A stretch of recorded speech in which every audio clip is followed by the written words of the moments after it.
안녕하세요. MTN 빅터뷰입니다.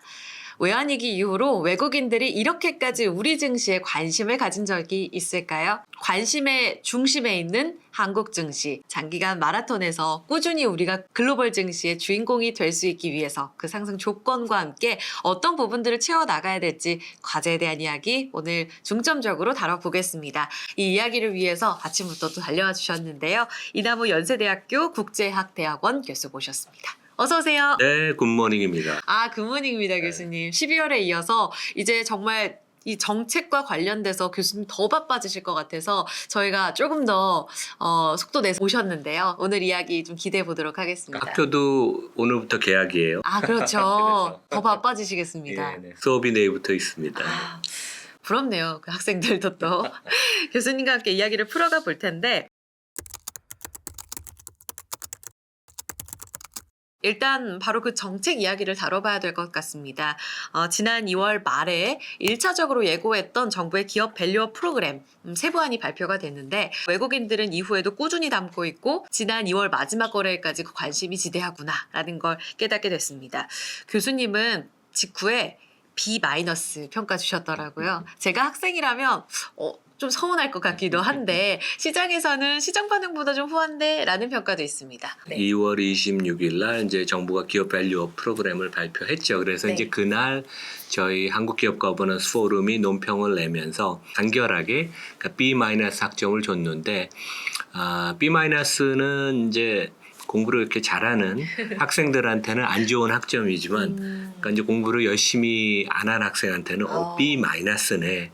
그리고 또 그럴 수도 있어요. 이게 그 댓글을 보다 보니까 재수강도 하기 어려운 학점이다. 맞아요. 그래서 여러 가지 의미가 있는데 네. 국내는 상당히 실망했다고 생각을 하는데 외국에서는 그렇게 생각은 안 해요. 그래서 이제 2월에 8조 넘는 외국인 순매수가 사상 최대치라 그러죠. 우리 월배 기준으로는 그러한 순매수가 이루어졌고 그다음에 이제 정부 부처 사람들하고 얘기를 조금 비공식적으로 자문을 드리고 이렇게 보면 정부는 뭐를 해야 되는지 다 알고 있고 시나리오도 몇 개가 있어요. 근데 약간 불만은 B0, B+도 줄 수 있었는데 2월 말에 발표하는데 6월까지 기다려야지 이제 가이드라인이 확정이 돼야지 이제 기업들이 그걸 갖고 이제 숙제를 하는 거 아니에요, 되게. 근데 3, 4, 5, 6, 4달은 시장에서 너무 긴 기간이다. 그러니까 불확실성을 오히려 키운다. 그래서 실제 작년 말에도 공매도 전격 금지로 엄청난 큰 실수를 해서 국제금융시장에서 한국에 대한 신뢰가 많이 무너졌는데 이번에도 정부가 여러 부처를 다 코디를 하면서 좋은 방향으로 가는데 4달이 너무 길어서 괜히 그 실수를 할까봐 걱정이 돼서 조금 이제 실제 확정안을 발표하는 것은 5월 정도로 한 달이라도 좀 당겼으면 좋겠고 이제 여기서 B-라는 것은 잘하면 A가 될 수 있다는 얘기고 잘못하면 C로도 떨어질 수 있다니까 큰 틀은 프레임워크는 지금 괜찮게 잡았다. 안착을 했다. 근데 여기서부터 이제 앞으로 되게 중요하다. 그래서 금융 수장들이 앞으로 열심히 하는 게 되게 중요합니다. 이제 기말고사까지 기회가 한 번 더 남았다. 이렇게. 다음 학기도 있습니다. 그렇죠. 네. 그 정책의 일환으로 말씀하신 대로 코리아 밸류업 지수를 이제 3분기 중에 발표한다. 가이드라인이 상반기 중에는 이제 확정이 될 거다라고 이야기를 하는데요. 이미 증권가에서는 그 예상 리스트를 짰더라고요. 여기에 대한 투자 의견 좀 어떻게 보시는지. 그러니까 이 주가의 밸류에이션이라는 게 시장 전체를 놓고 보든 개별 기업을 보든 정답은 없습니다. 그러니까 실제 애플이 하루에 10조, 20조 원씩 거래가 되고 삼성전자가 거래가 많을 때 1조 원 이상 거래가 되는 게 다 좋은 기업이라고 생각을 하지만 그날 매매하는 사람은 어떤 사람은 사고 어떤 사람은 팔아서 거래가 수조 원씩 되는 거 아니에요. 밸류에이션이라는 건 정답이 없기 때문에 특히 저평가된 주식이 무엇이냐. 그래서 이제 우리가 밸류업을 찾아야 되는 거 아니에요.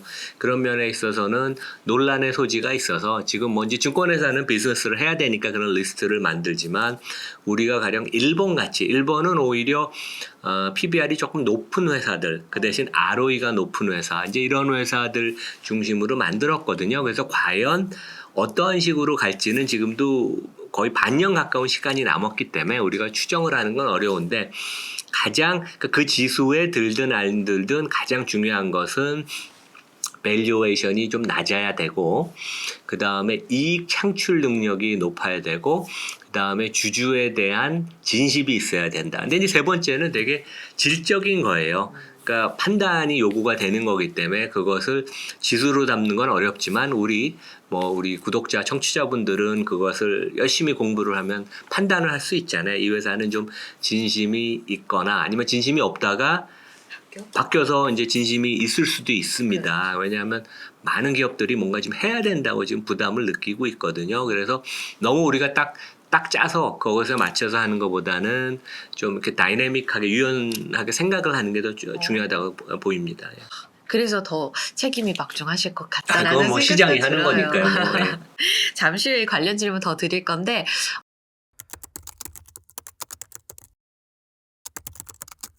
진짜 이렇게 예상하실 수 있나 싶을 정도로 지난 12월 19일에 저희 빅터뷰 찾아주셨을 때 그 배당 관점으로 현대차 우선주랑 주요 금융지주사 관심 있게 보자라는 말씀을 하셨는데 1월 말쯤부터 이 기업 밸류어 프로그램 이야기가 나오기 시작했으니까 이미 예견을 하셨던 것인지 지금 그 이야기가 나오고 나서 현대차 우선주가 그 당시에만 해도 한 11만 원, 지금 16만 원까지 튀어 올랐단 그런가요? 말이죠. 그렇죠. 네, 교수님. 여기에 대해서 제일 궁금했어요. 한 40%까지 현대차 우선주는 올라오고 주요 금융지주사도 하나금융지주가 제일 많이 올랐는데 한 30%가량 올해만 들어서 이렇게 2달 동안 올랐더라고요.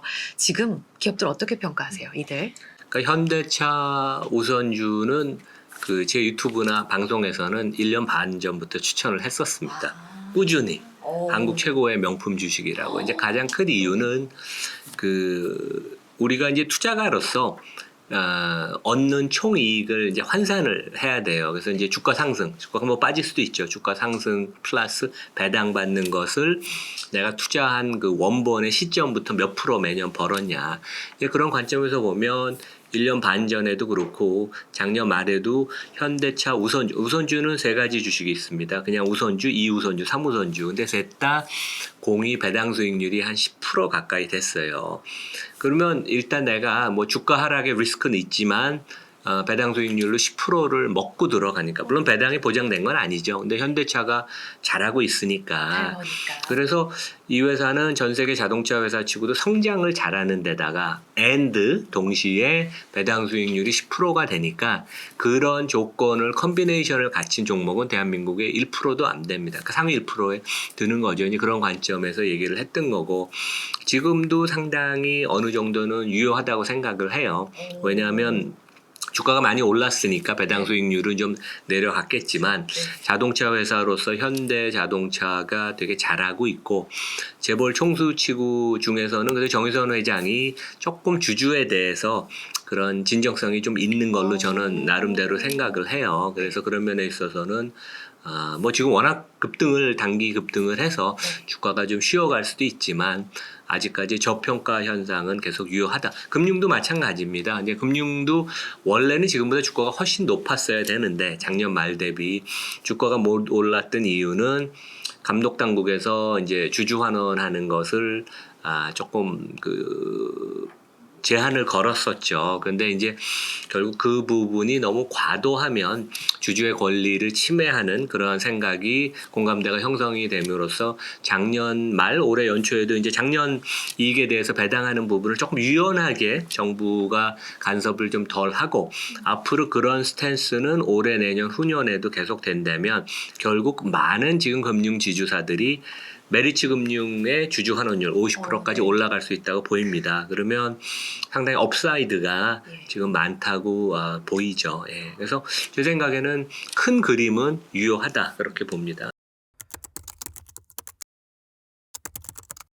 정의선 회장에 대해서 좋은 평가를 내려주셨는데 그 주주의 진심이냐를 스스로 평가할 줄 알아야 된다는 이야기를 하셨잖아요. 주주라면. 그런 측면에서 본다면 주주에게 진심인가? 현대차 그 그룹만 놓고 봤을 때 한 학점을 몇 점 정도 받을 수 있어요? B 학점 정도로 봐야죠. 그래서 이제 A 학점으로 보기에는 아직까지 그러니까 이 주주에 대한 대하는 것은 장기간 동안 우리가 관찰을 해요. 1년 갖고 할 수는 없거든요. 네네.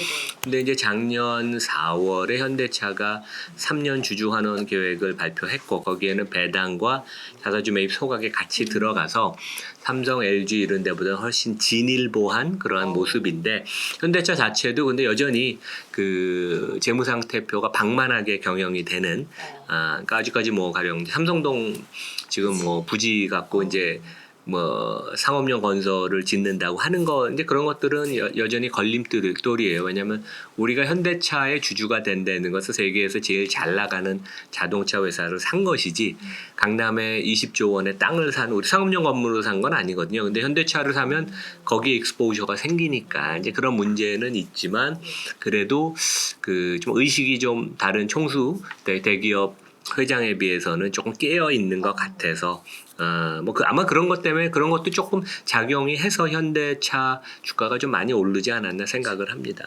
이 정부 정책 방향에 따라서 앞으로 많은 기업들이 정말 주주 환원책을 모색할 것으로 기대가 되고 있습니다. 지금 이미 좀 눈에 띄는 행보를 보이는 기업들 좀 많이 늘어나고 있나요, 교수님?